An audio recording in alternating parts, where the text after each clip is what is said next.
Les grelots. Les contes de loup. Les grelots. Les contes de loup. Les contes de loup. Les contes de loup. Les contes de loup.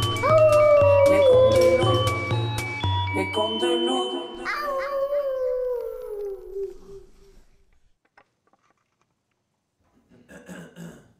Ah, vous êtes déjà arrivés? Approchez, approchez! Allez, soyez pas timides! Allô, Loïc, ça va bien? Charlie, oh, merci d'être venue toi aussi!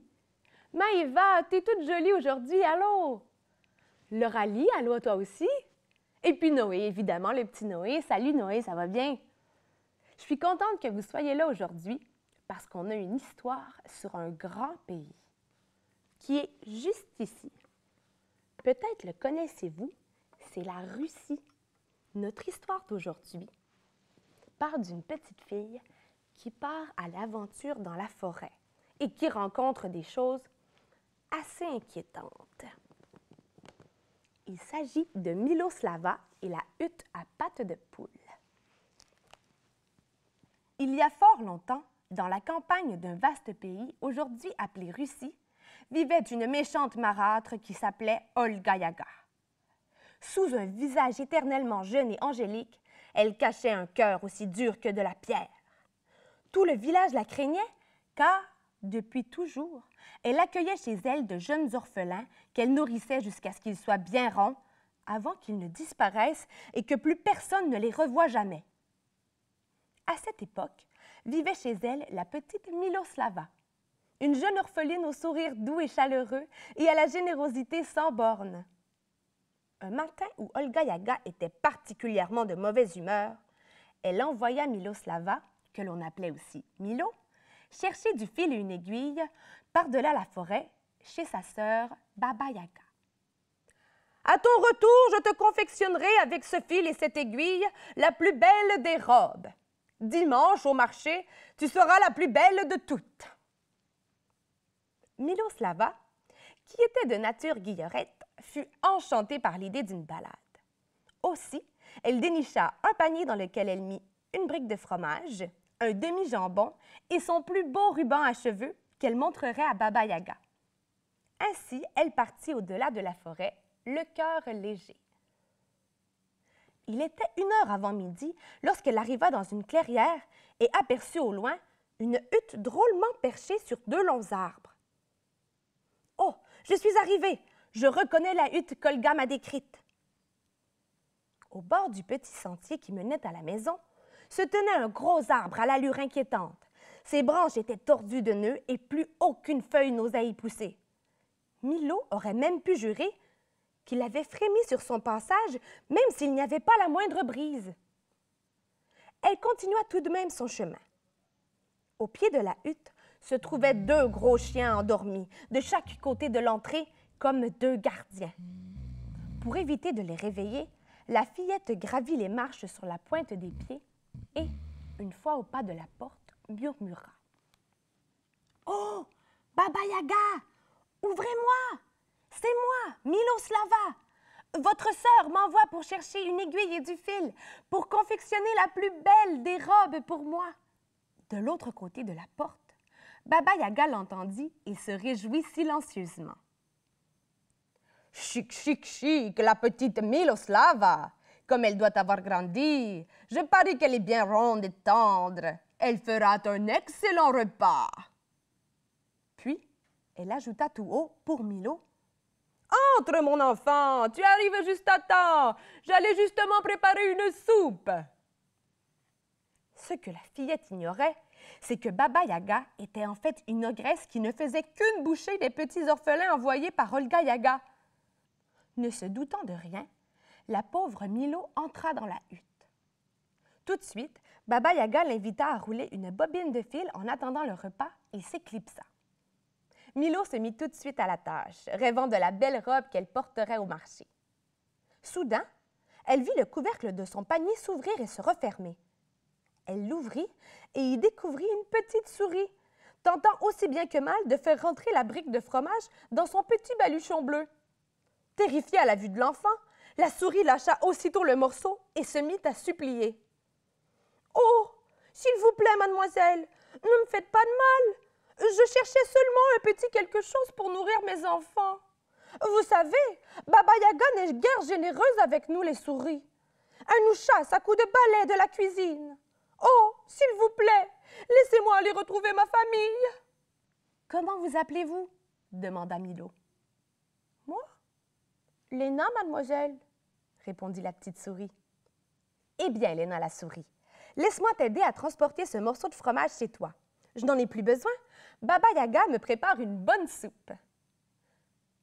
Une soupe? Oi, oi, oi, oi, oi, mademoiselle! Baba Yaga est en fait une ogresse. Depuis toujours, sa sœur lui envoie de tendres petits orphelins qu'elle prépare en soupe avec quelques oignons et qu'ensuite elle mange tout rond. Que dis-tu, petite souris? Mais vite, je dois sortir d'ici! Mais la voix de Baba Yaga s'éleva aussitôt. À qui parles-tu là?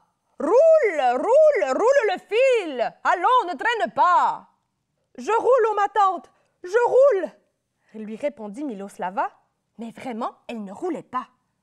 Elle se tourna vers Léna.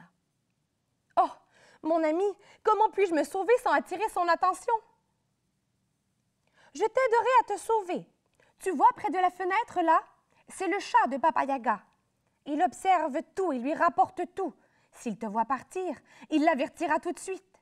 Mais si je le distrais, tu pourras passer. Il faut se dépêcher. Et Léna partit immédiatement narguer le chat, qui tout de suite mordit à l'hameçon et quitta son poste de garde. Doucement, Milo reprit son panier et se dirigea vers la porte. Mais une fois à l'extérieur, elle tomba face à face avec les deux molosses qui s'étaient réveillés et grognaient maintenant de toutes leurs dents. Rapidement, Milo sortit le jambon de son panier et le lança dans leur direction. Les deux chiens se précipitèrent sur le morceau et s'en régalèrent. Tellement qu'une fois l'os rongé, ils remercièrent Milo en lui offrant une pierre qu'il venait tout juste de déterrer. « Peut-être te portera-t-elle bonheur, » déclara un des chiens. « Allons, ne perds pas de temps. Au revoir, fillette. » Milo les remercia et se remit rapidement en route. Une fois à la hauteur de l'arbre, celui-ci se mit à se secouer violemment, manquant de peu accrocher la petite. « Oh, grand arbre, ne me fais pas mal! Je me nomme Miloslava l'orpheline, et si Baba Yaga me rattrape, j'aurai tôt fait de finir en soupe. Tiens, prends ce ruban, mon préféré, en gage de mon amitié. » Ému par le présent, l'arbre arrêta son mouvement et Milo attacha le ruban à son tronc. « Comme il me va bien! Oh, merci, fillette, tu as un cœur en or! Voici en retour la plus belle de mes branches. Maintenant, vite, vite, sauve-toi! » La petite mit la branche dans son panier, remercia l'arbre et reprit sa course. Mais comme elle s'éloignait, elle entendit une voix qui l'appelait. « Milo! Milo! Ici, dans le buisson! C'est moi, Léna! » La souris sortit des feuilles et tendit son baluchon à Miloslava. « Prends ici ce foulard bleu qui me sert de baluchon, en souvenir de moi. Tu es une petite fille au cœur d'or. Jamais je ne t'oublierai. » Milo prit le cadeau, remercia Léna et se mit en route. Au bout de quelques minutes, elle entendit un horrible cri provenant de la hutte. « Ah, la petite polissonne! Elle s'est sauvée! On n'échappe pas aussi facilement à Baba Yaga! » Puis, elle chantonna de plus en plus fort. « Petite hutte, réveille-toi! Patte de poule, grouille, grouille! » Miloslava entendit au loin les arbres qui soutenaient la hutte se déplier dans un vacarme infernal. C'étaient en fait des pattes de poule. La maison se réveillait et courait tout droit vers Miloslava. Vite, elle prit ses jambes à son cou, mais son panier la ralentissait. À contre-cœur, elle jeta derrière elle la pierre donnée en cadeau par les chiens pour alléger un peu sa course. À sa grande surprise, il poussa, là où la pierre était tombée, une grande montagne qui bloquait la route. « Oh, cette montagne va ralentir Baba Yaga et me donner une chance de me sauver. » Elle reprit sa course sans ralentir. Arrivée à la montagne, la hutte se mit à la gravir pas à pas. « Petite hutte, débrouille-toi, patte de poule, grimpe, grimpe! De nouveau, Milo était ralentie par son panier. Le cœur lourd, elle jeta derrière elle le foulard en soie donné par Léna et reprit sa course. Là où le foulard était tombé, se forma alors une large rivière, rendant tout passage impossible. Baba Yaga, du haut de sa hutte, ragea de colère et continua. « Petite hutte, débrouille-toi, patte de poule, bois, bois! » Et la hutte se pencha vers la rivière et se mit à la boire. Quelques instants plus tard, la rivière était complètement asséchée et la hutte put la traverser. Miloslava continuait de courir, mais une fois de plus, son panier était trop lourd. Alors elle jeta derrière elle son dernier cadeau, la branche de l'arbre. Il poussa aussitôt derrière elle une dense forêt.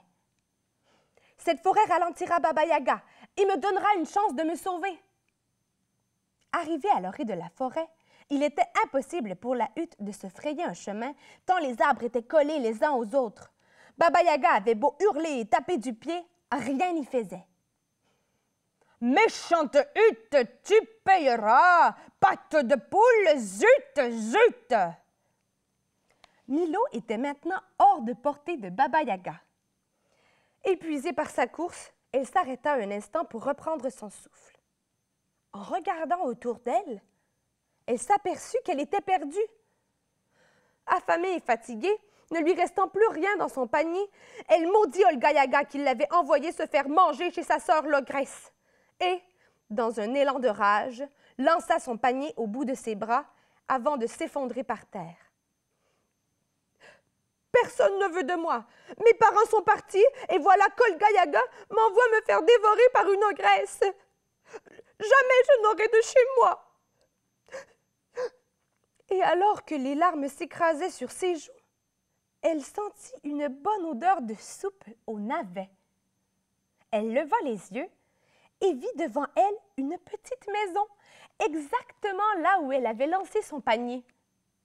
Elle se leva et y courut en riant à cœur joie. Elle venait enfin de trouver un endroit qu'elle pourrait appeler chez elle. Il fallut peu de temps avant que Léna la souris et sa famille, ainsi que les deux chiens, viennent s'installer avec elle. Ils vécurent heureux dans leur nouvelle maison.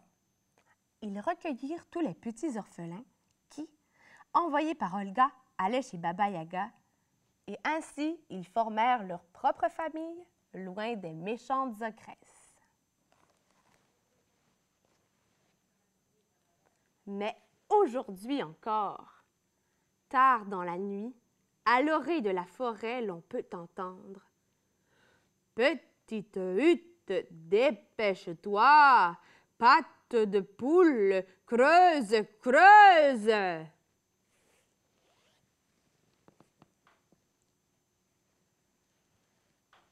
Petite hutte, dépêche-toi, patte de poule, creuse, creuse. Petite hutte, dépêche-toi, patte de poule, creuse, creuse.